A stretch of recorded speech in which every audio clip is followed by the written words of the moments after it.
నమస్తే, welcome to Telugu రాజ్యం. ఇవాళ మనతో పాటు senior political and cinema journalist Bharadwaj గారు ఉన్నారు. సార్తో మాట్లాడదాం. సార్ నమస్తే. నమస్తే సార్, లిక్కర్ స్కామ్కి సంబంధించి కూడా ఒక ముగ్గురు అయితే మాత్రం వాళ్ళు సిట్ విచారణకు కూడా హాజరవట్లేదు. సార్, మోరోవర్ ఏంటంటే వీరికి సంబంధించి కూడా చాలా ప్రికాషన్స్ తీసుకున్నా అండ్ వీళ్ళైతే సిట్కి హాజరు కాలేదు సార్. వీళ్ళు అంటే దీన్ని ఎలా చూడాలి?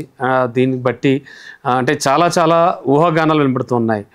వీళ్ళు కానీ విచారణకు హాజరై వీళ్ళు అరెస్ట్ అయితే ఆ తర్వాత నెక్స్ట్ అరెస్ట్ అయ్యేది కూడా జగన్ గారే అని ఒక వార్త అయితే వ్యాపిస్తుంది. ఇప్పుడు ఈ నేపథ్యంలో ప్రచారం జరుగుతోంది. మరి ఈ నేపథ్యంలో ఎలా చూడాలి, ఏమనుకోవచ్చు? అంటే ధనంజయ రెడ్డి గారు నాటి దీనిలో ఐఏఎస్ ఆఫీసర్ ఆయన. అవునండి. అంటే జగన్ గారి పరిపాలన నడుస్తున్న రోజుల్లో ఆయన జగన్ కోటరీలో చాలా ప్రముఖ వ్యక్తిగా ఉన్నారు అక్కడ.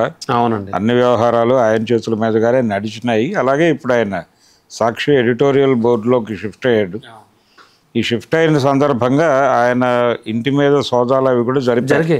అయితే ఇప్పుడు జరిగింది ఏంటంటే వీళ్ళు ముగ్గురు, ఇందులో భారతీయ సిమెంట్స్ నుంచి గోవిందప్ప ఉన్నాడు. అవును, గోవిందప్ప గారు. ఈయనున్నాడు, ఇంకొక పర్సన్ ఉన్నాడు, కృష్ణమోహన్ గారు. కృష్ణమోహన్. వీళ్ళు ముందస్తు బెయిల్ కోసం దరఖాస్తు చేసుకున్నారు. హైకోర్టులో దీన్ని వాయిదాలు వేస్తూ వచ్చారు. ఈ వాయిదాలు వేయటానికి ప్రభుత్వం వైపు నుంచి కొన్ని నిర్ణయాలు కావాలని కోర్టు అడిగింది. అక్కడి నుంచి వాళ్ళు ఎందుకు వీళ్ళని అరెస్ట్ చేస్తున్నాం దానికి సంబంధించిన ఆధారాలు చూపించాల్సి వచ్చింది కోర్టుకి. ఈ ప్రయత్నాలు జరుగుతుండగానే ఇది డిలే అవుతోందని చెప్పి వాళ్ళు సుప్రీంకోర్టుని ఆశ్రయించారు. సుప్రీంకోర్టులో కూడా వాళ్ళు బలమైనటువంటి వాదనలే వినిపించినప్పటికీ సుప్రీంకోర్టు చెప్పిన మాట ఏంటంటే కింది కోర్టులో ఒక నిర్ణయం రాకుండా మీరు పై కోర్టుకు అనవసరంగా వచ్చారు అని చెప్పి మందలించి కిందకు పంపించడం జరిగిన తర్వాత ఇక్కడ ఆర్గ్యుమెంట్స్ జరిగి ఫైనల్గా వీళ్ళకి యాంటిసిపేటరీ బెయిల్ గ్రాంట్ అవ్వలేదు కాబట్టి వీళ్ళ ఇళ్ల మీద దాడులు జరిగినాయి. ఈ దాడులు జరిగినటువంటి క్రమంలో సాక్షి కార్యాలయం ముందు సాక్షి ఉద్యోగులు ప్లకార్డులు పట్టుకుని నుంచుని పత్రికా స్వేచ్ఛ గురించి మాట్లాడారు. ఎందుకంటే ఆయన ధనంజయ రెడ్డి గారు అక్కడ ఉన్నాడు కాబట్టి బాధ్యతల్లో ఉన్నాడు ఆయన. అందుకని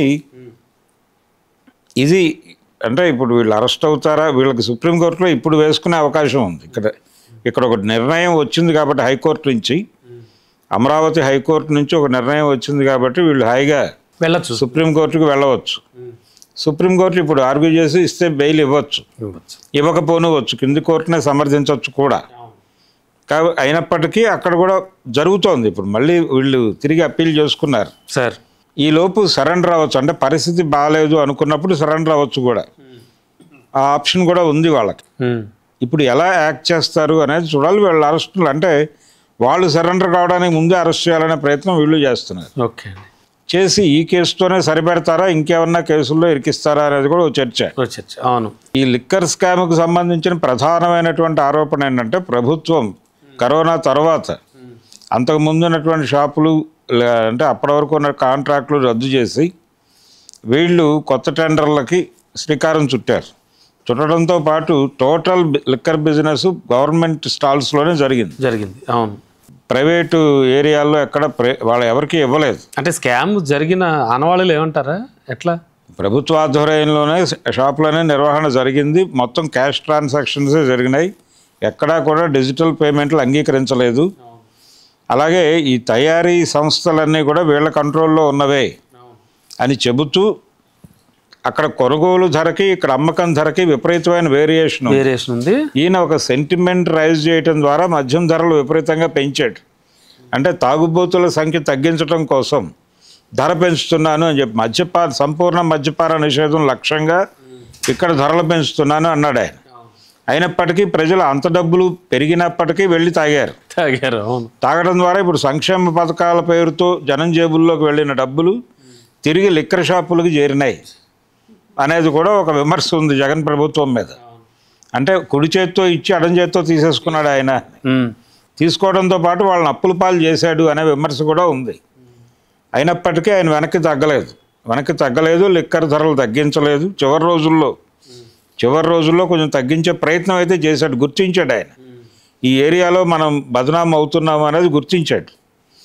ఈ కొనుగోలుకి అంటే సరఫరాకి అమ్మకం ధరకి మధ్య ఉన్నటువంటి వేరియేషన్లో స్కామ్ జరిగింది అనేది లొకేట్ చేశారు. అవునండి, అవును. అది ఎక్కడికి మళ్ళీ ఆ డబ్బులు, దీనికి సంబంధించిన వివరాలు సేకరించడం కోసం వీళ్ళని కస్టడీలో తీసుకొని ప్రశ్నించాలనుకున్నారు. అవునండి. వీళ్ళు అబ్స్కాండ్ అయ్యారు.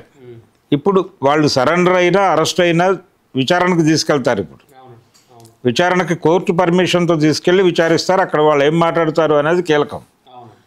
ఇది చాలామందికి జరిగింది. ఇప్పుడు విజయసాయి రెడ్డిని కూడా మొన్న విచారణకు పిలిచారు కదా వేరే కేసులో. వారు వచ్చి వారి వాంగ్మూలం వారు ఇచ్చుకున్నారు. అలాగే ఇక్కడ కూడా వీళ్ళు A1, A2, A3లు కాదు, దీనిలో చాలామంది ఉన్నారు. ఇప్పుడు 60 పైన ఉంది ఇక్కడ నెంబర్. ఇంతమందిని విచారించాలి ఇందులో. ఇది ఎప్పటికి తేలుతుంది అనేది ఒక గొడవ అయితే, ముందు వీళ్ళని కోర్టు ముందుకు తీసుకురావడానికి అయితే ప్రెజర్ పెడుతున్నారు. ఆల్రెడీ వీళ్ళ ఇళ్ల మీద దాడులు జరుగుతున్నాయి ఫ్రీక్వెంట్గా. వీళ్ళని అరెస్ట్ చేయడానికి ప్రత్యేక బృందాలు వెతుకుతున్నాయి వీళ్ళని. దీన్ని ఎలా అడ్డుకోవాలనే ప్రయత్నంలో వాళ్ళు ఉన్నారు. సో అంటే వేట అయితే కొనసాగుతుంది. వేట కొనసాగుతుంది. వీరు ముగ్గురు కానీ దొరికితే, అంటే వీరంతటి వీరుగా వెళ్ళి విచారణకు హాజరైనా కూడా వీరు అరెస్ట్ అయిన వెంటనే జగన్ గారు అరెస్టే మిగిలి ఉంది. జగన్ అరెస్టు అనేది ఇంకా సీరియస్ వ్యవహారం అండి. అంత దాకా పెడతారని నేనైతే అనుకోవడం లేదు. ఈ విషయంలోనా లిక్కర్ స్కామ్ లో ఇదే కాదు, ఇంకా చాలా కేసులు ఉన్నాయి. ఈ కేసులన్నీ ముందు జరగాలి. అంతే. అంటే తనకి ఇబ్బందికరంగా మారుతుంది అని చంద్రబాబు అనుకుంటే, అంటే తన అరెస్టు ద్వారా అధికారం వచ్చింది అనే అభిప్రాయం ఆయనకుంటే, జగన్మోహన్ రెడ్డిని అరెస్ట్ చేయడం ద్వారా అతనికి అధికారం అప్పచెప్పే ప్రయత్నం ఆయన చేయరు. అందుకని పొలిటికల్గా మైలేజ్గా మారే అవకాశం ఉందా అరెస్టు అనేది లేదా అనే ఒక ఆలోచన ఉంది అక్కడ. ఛాన్స్ లేదు. ఛాన్స్ అంటే ఇప్పుడు ఇమ్మీడియట్గా అరెస్ట్ చేసి వదిలేసి ఎన్నికల సమయానికి ప్రజలు దీని మీద సింపతి వర్కౌట్ చేసే అవకాశం లేకుండా చేయడానికి కొంత గ్యాప్ ఇచ్చి చేసేస్తే బాగుంటుంది అనే సలహాలు ఇస్తున్నారు ఇప్పుడు. అవును, అవును. ఆ సలహాలు కదా, టైం ఉంది కాబట్టి ఇప్పుడు ఇమ్మీడియట్గా చేసేయండి. ఆయన లీగల్ ఫైట్ చేసుకుని బయటకు వస్తాడు. వచ్చిన తర్వాత ప్రజలు దీన్ని మర్చిపోతారు. అప్పటికి ఎన్నికల టైంకి కొత్త అంశాలు ముందుకు వస్తాయి. అంతే కదా, ప్రాధాన్యాలు. అందుకని అప్పటి ప్రాధాన్యతలను బట్టి అప్పుడు జరుగుతుంది కాబట్టి ఈ అరెస్టు జరిగితే మంచిదే అనేటువంటి అభిప్రాయంతో కొంతమంది ఉన్నారు. కానీ రిస్క్ తీసుకోవటమే ఏదైనప్పటికీ. ఆ రిస్క్ తీసుకోవడానికి చంద్రబాబు ఇప్పుడు సిద్ధంగా ఉన్నాడా అనేది అనుమానం. రెండోది, ఆయన ఒక్కటి నిర్ణయం కాదు అది. అవతల ఎన్డీఏలో భాగస్వామిగా ఉన్నాడు ఆయన. ఎన్డీఏ బాసులు కూడా ఓకే చెప్పాలి. ఇప్పుడు ఆ రోజున చంద్రబాబు అరెస్టుకి అమిత్ షా గారు ఆశీర్వదించిన తర్వాతే అరెస్ట్ జరిగింది. అంతే. కాకపోతే లేరు, ఆయన విదేశాలు వెళ్ళినట్టున్నాడు. అప్పుడు లేడు. కానీ కేంద్ర హోంశాఖ ఆమోదంతోనే అరెస్టు జరిగిన మాట వాస్తవం. అది చంద్రబాబు గారికి కూడా తెలుసు. ఇప్పుడు వాళ్ళందరూ స్నేహితులు. ఇప్పుడు తిరిగి జగన్మోహన్ రెడ్డి గారి అరెస్టుకి కూడా ఆయనే అనుమతి ఇవ్వాలి. ఇస్తాడా ఇవ్వడా అనేది ఒక గొడవ. అందుకని దానికోసం వెళ్ళి అడగాల అనేది కూడా ఒక ఆలోచన. అందుకని ఇప్పుడు ఇమ్మీడియట్గా ఈ కేసు తర్వాత జగన్ అరెస్ట్ అయిపోతాడు అనే అది స్పెక్యులేషన్ మాత్రమే. నిజానికి వీళ్ళు అధికారంలోకి రాగానే జగన్ అరెస్ట్ అవుతాడనే ప్రచారం మొదలైంది. అందుకని ఒకవేళ ప్రతీకార అరెస్టులకి, అంటే వీరు అధికారంలోకి వస్తే వారిని అరెస్ట్ చేయాలి, వారి అధికారంలోకి వస్తే వీరిని అరెస్ట్ చేయాలి అనేటువంటి ఒక ఆర్గ్యుమెంట్ ప్రజల్లో రావటం అనేది ఒక ప్రతీకార రాజకీయాలకు రూపం. అవునండి. దీన్నే రాజకీయంగా కొనసాగించదలుచుకుంటే 2 జైళ్లు విడివిడిగా కట్టడం మంచిది.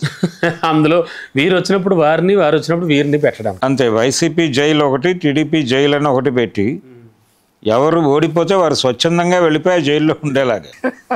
ఇంకెందుకు గొడవ లేని పని. ఓకే అండి. అయితే జగన్ గారు అరెస్ట్ అయితే మాత్రం ఇప్పుడు ఇమ్మీడియట్గా ఉండే అవకాశాలు అయితే లేవు. చంద్రబాబు నాయుడు గారు అంత తెలివి తక్కువ పని చేయరంటారు. లేదు. అంటే ఆయన అన్ని కోణాల్లో నుంచి 360 degreesలోనూ వెళ్ళి దీని మీద ఒక నిర్ణయం తీసుకుంటాడు. Okay sir, right sir, thank you. Hello, Telugu రాజ్యం ఛానల్ చూస్తున్నారా? సామాజిక, రాజకీయ, జీవన చిత్రణే తెలుగు రాజ్యం. అతిశయోక్తులు, అసత్యాలు ఉండవు. రాజకీయ కోణం కాదు, ప్రజా కోణమే కొలబద్ద. తెలుగు రాజ్యం వీక్షణ మీ ఉత్తమ అభిరుచికి నిదర్శనం.